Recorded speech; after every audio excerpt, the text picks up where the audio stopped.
Welcome, or hopefully welcome back. Maybe welcome back to me because it's been so long, to Pink's Picks Book Recs, commentary from a retired high school English teacher. This is episode 93. Today's titles are novels based on the lives of two accomplished women whose names were lost in the annals of history.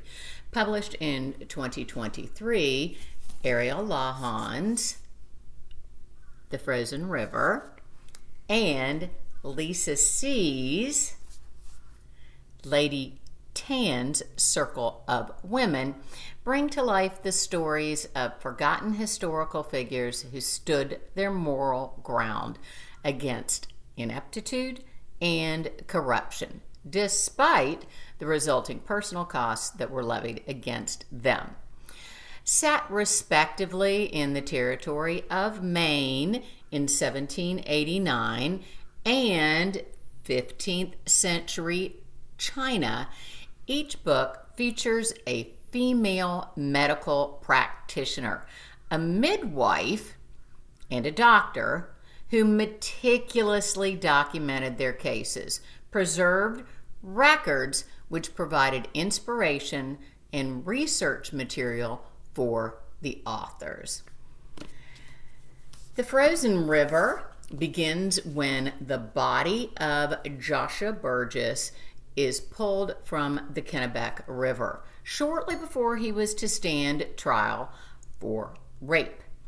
As was common protocol in the absence of a physician, a midwife is called in to perform the autopsy. During the procedure, Martha Ballard finds enough evidence to support murder.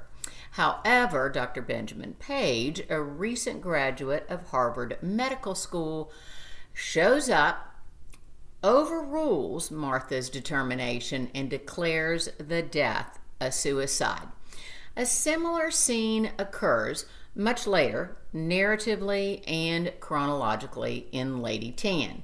The titular Tan Youngsian performs an autopsy after the suspicious death of a woman in the sprawling compound where Youngsian is confined. Male physicians were prohibited in China from touching female patients, dead or alive. So, without benefit of an examination, Dr. Wong discredits Youngsian's findings and dismisses her declaration of murder as cause of death. The similarities of these two stories do not end here. Both women helped not only treat but also curb the spread of epidemics of their time. In 18th century New England, Ballard battled the deadly diphtheria. In Wuxi, China, in the 1500s, Lady Tan fought a virulent smallpox outbreak. Both women deal with pervasive misogyny, but conversely are unconditionally supported by family members. Martha's husband, Ephraim, was her greatest champion, while Youngsian's grandparents, also doctors, were her biggest advocates. Both women faced challenges of simultaneously running a household and raising children while holding down a demanding, important job, often with unusual hours. Lady Tan's responsibilities including overseeing the finances and ordering all goods for a household of 60. Martha Ballard spins flax, weaves fabric, sews linens and clothes, makes candles, plants, tends, and cultivates a garden, as well as grows herbs for both seasonings and medicines. These stories differ, however, geographically, culturally, and socioeconomically. Lady Tan, as her name suggests, is a wealthy aristocrat.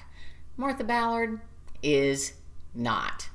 Martha's loving, devoted marriage is enviable. Lady Tan's husband lives on the other side of China and has concubines. Martha could travel freely around town on foot or by horse, while Lady Tan was restricted by her bound feet and her elite status. Structurally, these books differ as well. The Frozen River begins when Martha Ballard is already a grandmother. We learn through flashbacks and retrospective chapters how she became a midwife. Lady Tan's Circle of Women starts when Young Sien is 8 years old. Her marriage has already been arranged. And then we continue chronologically. What do I love about these books? I love that both women are so literate. I love both authors' use of pervasive olfactory imagery. I love learning about ancient and forensic medicine. I love Lawhon's Ode to Nature. I love that both authors during the pandemic discovered in their own homes long abandoned resource materials that they'd shelved years before and provided impetus for these titles. I give both The Frozen River and Lady Tan's Circle of Women A's.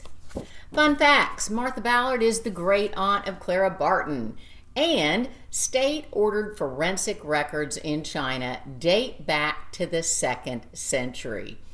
Also, 43 Ming Dynasty buildings, gardens, and waterways from Lady Tan's era still exist. Wouldn't it be fun to see those? With that, until next time, make good choices, stay healthy, and do your homework. Bye-bye.